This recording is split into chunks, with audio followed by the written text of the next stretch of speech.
Do you have some time? How can I say that in French? Do you have some time? Would I consider the do in my translation? No.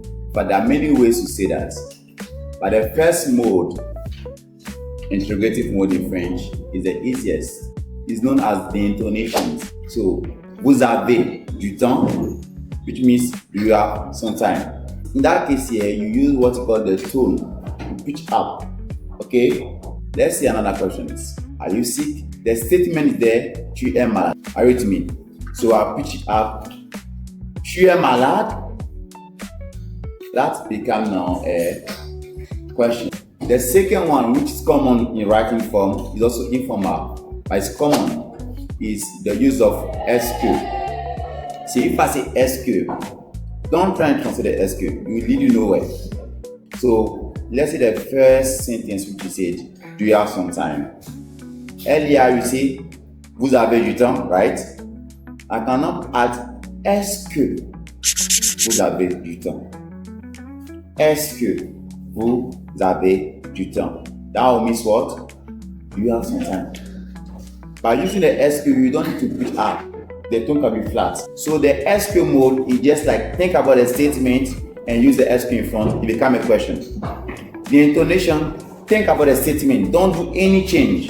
Just put question mark at the end. Is Sir Chris there? So what's my statement there? Sir Chris is there. Are you with me? That's a statement. In French, I will say, Monsieur Chris est là.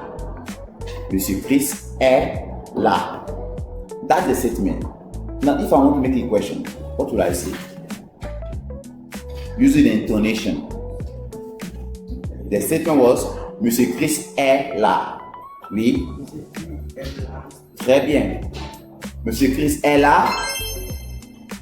Are you following? If I now want to use the SQ mode, what do I say? Est-ce que je vais dire?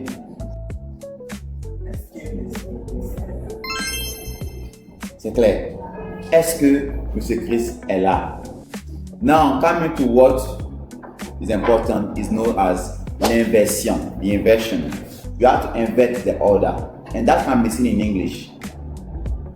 If I say, are you sick? Look at the order. Are you sick? Tu es malade?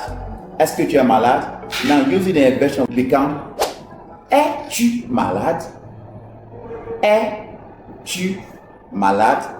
Looking at that, you notice that the A came before the tu. Are you getting it? Inversion. You invert the order. So the verb comes first, then follow the pronoun. C'est clair?